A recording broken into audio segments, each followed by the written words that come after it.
Yo, what's up guys, j'espère que vous allez bien. Moi c'est Hakim. Aujourd'hui je vais vous parler de quelque chose que j'aurais aimé qu'on me dise plus tôt. Quand j'ai commencé à faire de la photo, j'ai fait pas mal d'erreurs en choisissant mes premiers objectifs. Et honnêtement, certains m'ont coûté cher, que ce soit en argent, en frustration et même en photo ratée, bon sang.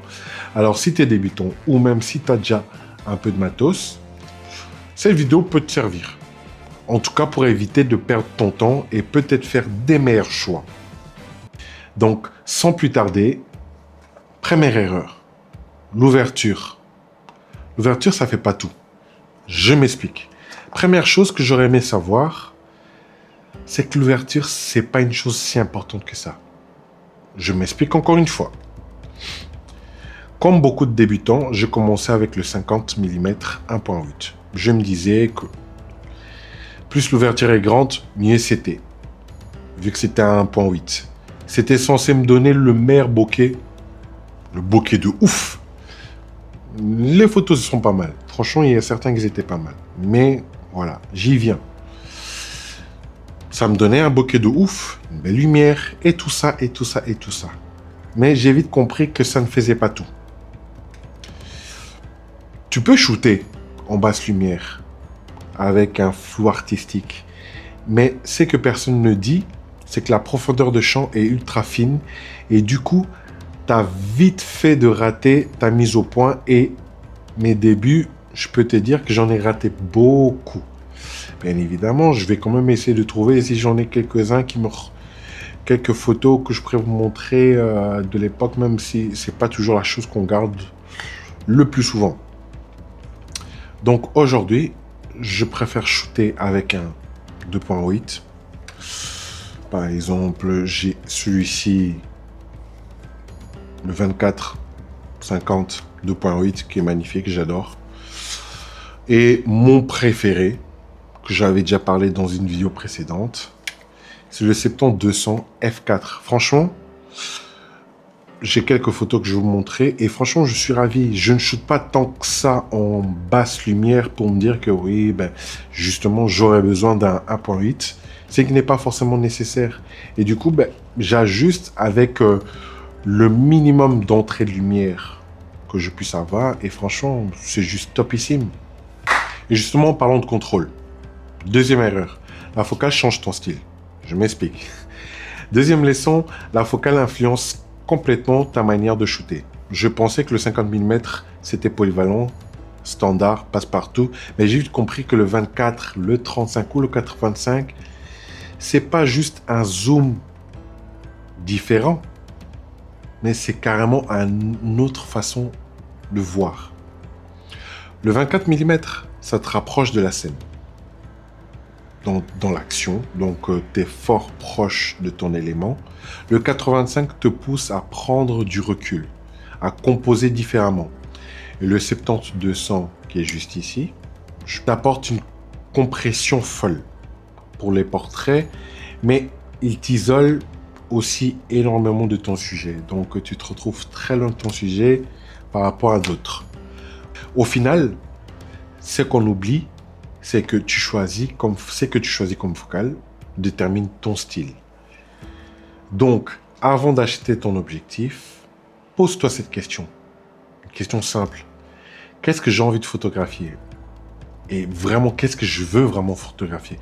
Parce que la bonne focale, c'est ce qui correspond à ta vision. Et cette vision, tu la gardes si tu es à l'aise avec un matos. Et c'est qui t'amène à la troisième erreur. Le poids. Ça compte plus que tu penses. Franchement,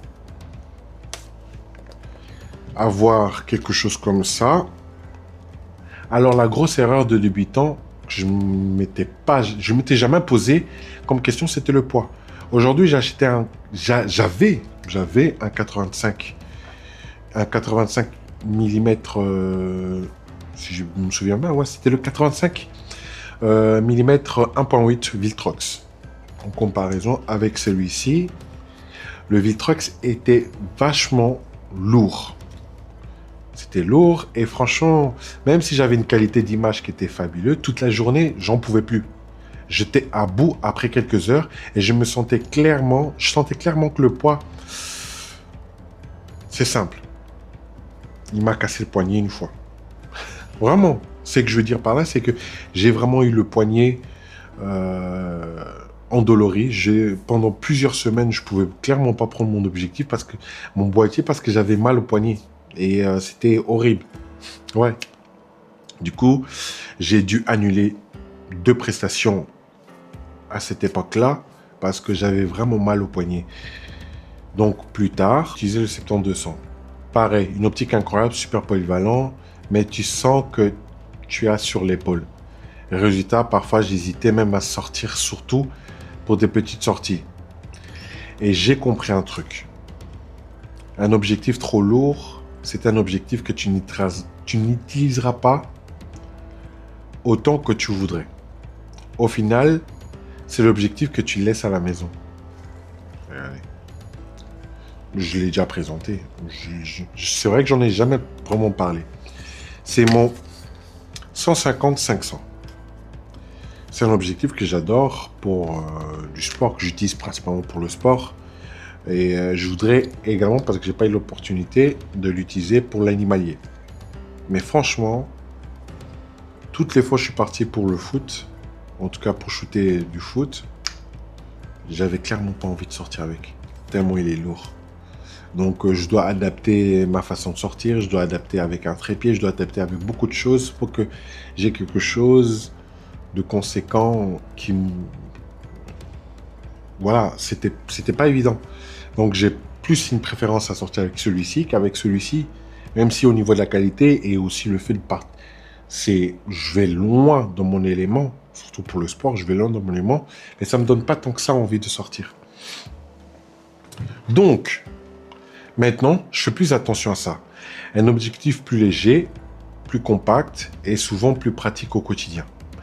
Même si techniquement, c'est moins bon, celui que je vais prendre avec moi, peut-être, ouais, il sera peut-être moins bon, mais voilà, j'aurai certains avantages pour pouvoir l'utiliser toute la journée.